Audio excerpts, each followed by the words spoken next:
Welcome to our YouTube channel Miracle Pharma.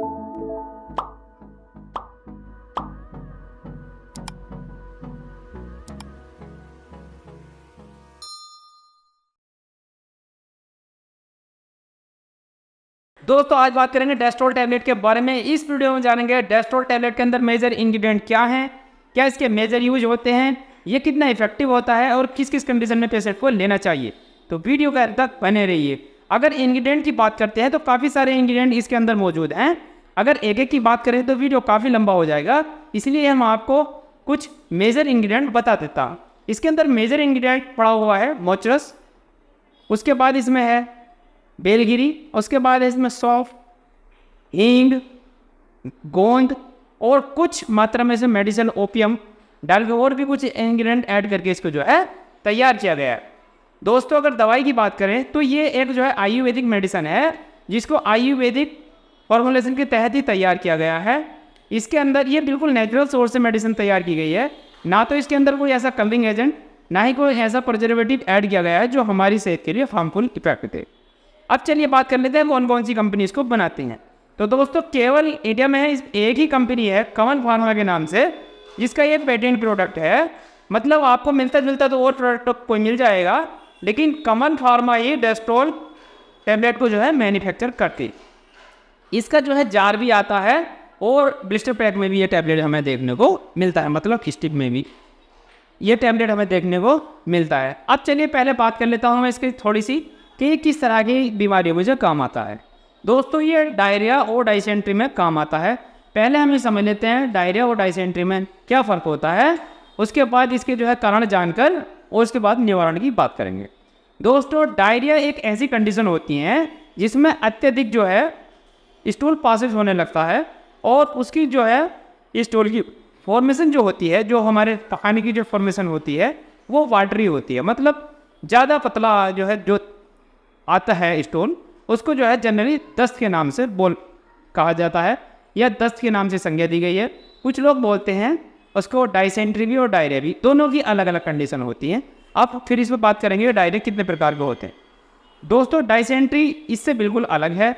Dysentery में जो है लेट्रिन के रास्ते जो है ब्लड पास होना शुरू हो जाता है, उसमें कुछ मात्रा में पानी और कुछ मात्रा में जो है ब्लड आने लगता है गुदामार्ग से। उस कंडीशन को जो है पेचिस आम भाषा में या अंग्रेज में उसको डाइसेंट्री का नाम दिया गया है। डायरिया की बहुत सारी कंडीशन हो सकती है। वैसे जनरली हम जो प्रैक्टिशनर जो कैटेगराइज करते हैं तो जनरली जो है स्पेसिफिक और नॉन स्पेसिफिक डायरिया की कैटेगरी में इसको रखा जाता है। चलिए बात हो रही है डेस्टोल की, तो मैं आपको बता देता हूँ ये किस किस तरह के डायरिया में जो है आपको काम आएगा। तो ये दोस्तों स्पेसिफिक डायरिया हो कोई, या ट्रेवलर डायरिया हो, या फिर समर से सीजन का कोई डायरिया, मतलब गर्मियों में होने वाला कोई डायरिया हो, गर्मी की वजह से लू वगैरह लग जाती हैं उसमें, या फिर किसी बैक्टीरियल के चलते या गैस वैस बन जाती है या इंडाइजेशन के चलते कोई डायरिया हो गया हो, दस्त आने लगे हो, तो उस समस्या में इसका उपयोग किया जाता है। या किसी को जो है ट्रेवलर डायरिया, यात्रा करते वक्त जो है दस्तों की शिकायत होने लगती है, तो उसमें भी इसका उपयोग किया जाता है। जनरली इसके 3 ही यूज हैं। अगर अपनी प्रैक्टिस के हिसाब से बताएं तो लोग जो है इसको विंटर डायरिया में भी इस्तेमाल करते हैं, और भी कई तरह के दवाई रिएक्शन से भी डायरिया हो जाते हैं तो उसमें भी इसका इस्तेमाल करते हैं। लेकिन ये दवा स्पेसिफिकली बनाई गई है स्पेसिफिक डायरिया के लिए, ट्रेवलर डायरिया के लिए और साथ में जो है समर डायरिया के। वैसे इसमें बहुत अच्छे इंग्रेडिएंट और कॉम्पोजिशन इसके अंदर मौजूद है जो लगभग सभी तरह के डायरिया में जो है वर्क करता है। लेकिन ये एक आयुर्वेदिक फॉर्मेशन की मेडिसिन है, इस पर आप इतना भी विश्वास ना करें कि जैसे कोई एंटीबायोटिक काम करता है। ये हमारे वर्क कैसे करता है अब इसके बाद थोड़े से बारे में इसके बता देता हूँ, और किस किस तरह के सिम्टम्स आते हैं जिस डायरिया में काम करता है। दोस्तों जैसे अगर कोई बैक्टीरियल डायरिया, आपको जो कोई बैक्टीरिया जो है पहुँच गया आंतों में और वो संक्रमण फैलाने लगता है, तो उस तरह से भी जो है पतले दस्त आने लगते हैं, तो उसमें ये काम करता है। साथ में अगर किसी को अपच हो गया है, उसने बहुत सारा खाना खा लिया है और वो डाइजेस्ट नहीं हो पाया है, तो उस तरह के डायरिया में भी ये वर्क करता है। साथ में अगर किसी को बहुत ज़्यादा कॉन्स्टिपेशन की शिकायत थी और उसने कोई भी कॉन्स्टिपेशन रिलीवर खा लिया है, मतलब जो है स्पीड या मूवमेंट बढ़ा देता है, आंतों के मूवमेंट को बढ़ा देता है, उस तरह की कोई टैबलेट खा ली है, चाहे वो एलोपैथिक हो, आयुर्वेदिक हो, यूनानी हो, किसी भी तरह की हो, या कोई देसी दवाई खा ली हो उसने, लेट्रिन को पास करने के लिए, कॉन्स्टिपेशन को दूर करने के लिए, और उसकी डोज ज़्यादा लग गई है, उस तरह की तरीके से कोई डायरिया हो गया है, तो उसमें भी ये काम करता है। और कुछ अलग अलग रंग और कलर के हिसाब से भी कुछ डायरिया होते हैं जिनकी पहचान कर लेते हैं डॉक्टर जो है या प्रैक्टिशनर जो है, तो समझ लेते हैं कि इस तरह, जैसे हरे रंग के जो है ग्रीन जो है दस्त होते हैं, तो वैसे सीवियर केसेज में ऐसा होता है, तो उस तरह के डायरिया भी ये वर्क करता है। और बिल्कुल जो है सफ़ेद जैसे चावल का मांड होता है, इस तरह से एक जो है डायरिया होता है, दस्तों का रंग इस तरह का हो जाता है, दस्तों का रंग, ये ज़्यादातर बच्चों में देखने को मिलता है, तो उसमें भी जो है वर्क करता है। वैसे ही स्पेशली बच्चों के मेडिसिन नहीं है, आप इसको बच्चों में बिल्कुल ना दें, मेरी अपनी राय यही है, क्योंकि इसमें थोड़ा सा मेडिसिन ओपीएम जो है ऐड किया गया है। भले से मेडिसिन है लेकिन ओपीएम तो ओपीएम ही होता है, तो ये उसको जो है निश्चित तक इस स्थिति बना सकता है। सबसे पहले डायरिया का काम जो होता है, हमें जो है जो फ्लूइड लॉस हो रहा है बॉडी से, उसको रोकना होता है।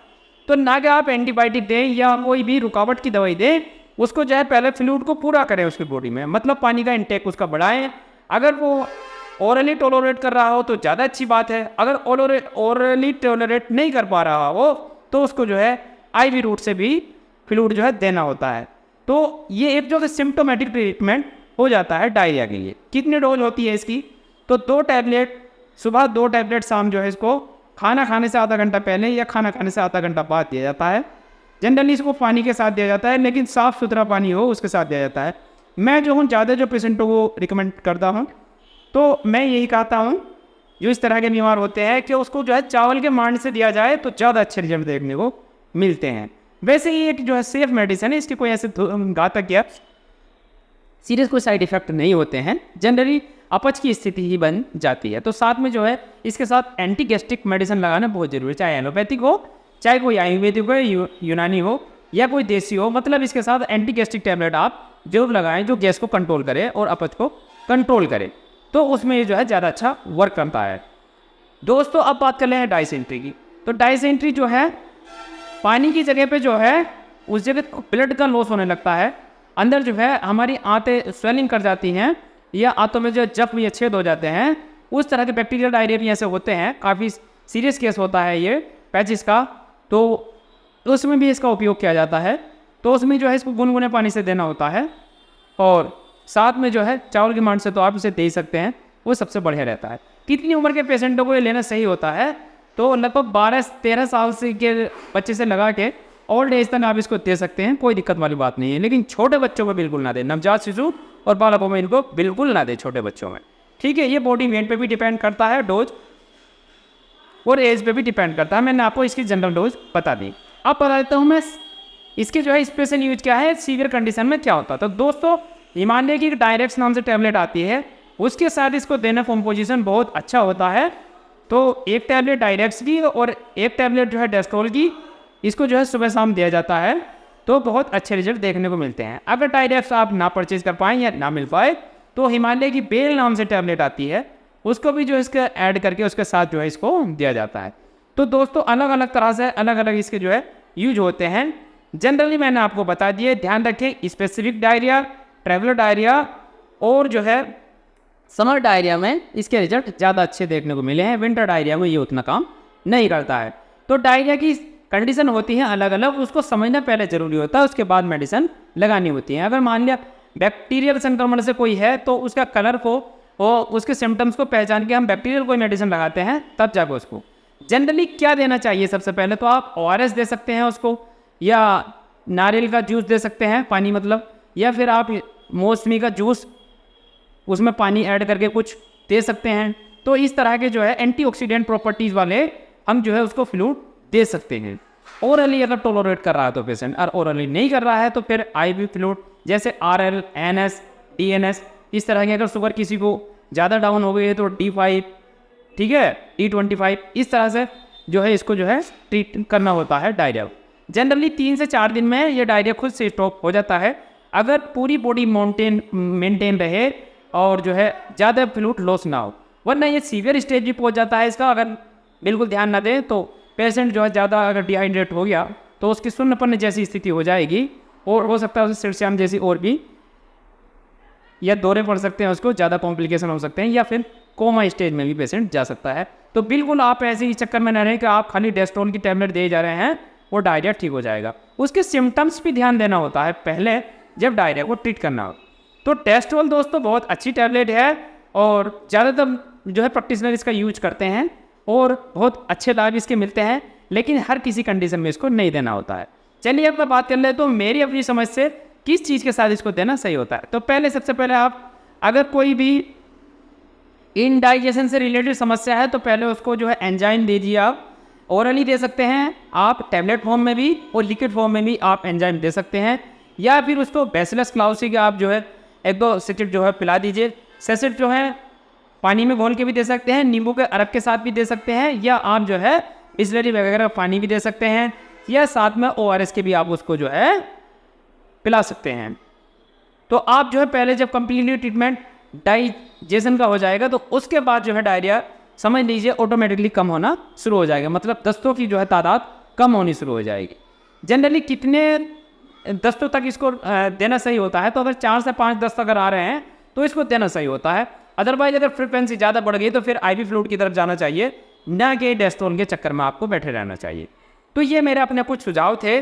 उम्मीद है दोस्तों आपको जानकारी अच्छे से समझ आएगी कि डायरिया डाइसेंट्री की हम कैसे पहचान करते हैं, मतलब दस्तों की और पेचिस की, और कैसे जो है डेस्टोल के उपयोग से हम उसको जो ठीक करते हैं। कितने दिन देना होता है, तो लगभग 3 दिन में ही जो है इसको जो है रोक देना चाहिए दवाई को, क्योंकि अगर ज़्यादा मूवमेंट हम कम कर देंगे आंतों का तो उसको जो है कोई और भी परफोरेशन जैसी शिकायत हो सकती है। तो जनरली इसको देना होता है। खुद ही पेशेंट जो है 3 से 4 दिन में रिकवर होने लगता है।